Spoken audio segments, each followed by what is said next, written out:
Yesterday, drivers on Division Street may have experienced some stop-and-go traffic because of the thousands of protesters rallying for the nationwide hands-off movement.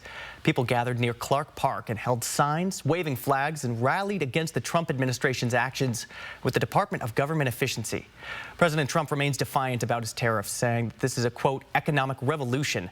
Tariffs are already in effect on most goods imported here into the U.S., and more are set to take effect here in the coming days. ABC's Jay O'Brien joined us with the latest from Washington.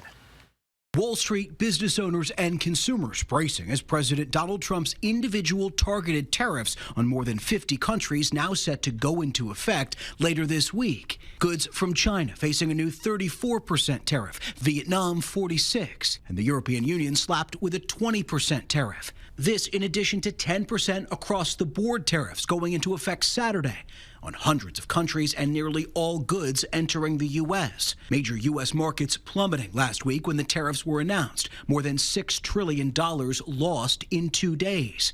The president insisting the tariffs will spark a, quote, economic revolution, driving businesses and jobs back home.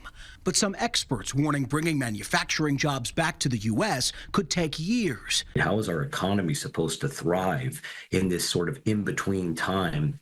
It takes time to build a factory. It takes time to basically employ and train resources. And now concerns consumers could see price increases on everything from clothes to electronics to alcohol. The White House today refuting that idea. That more than 50 countries have reached out to the president to begin a negotiation. But they're doing that because they understand that they bear a lot of the tariff. And so I don't think that you're going to see a big effect on the consumer in the U.S. But former Treasury Secretary Larry Summers disagrees.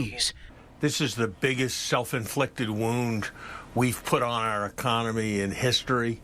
We're increasing inflation because the prices are higher because of the tariffs. Trump posting this video on social media, spending the weekend golfing in Florida. In an official statement, the White House celebrating the president making it to the finals in his senior club championship. Jay O'Brien, ABC News, Washington.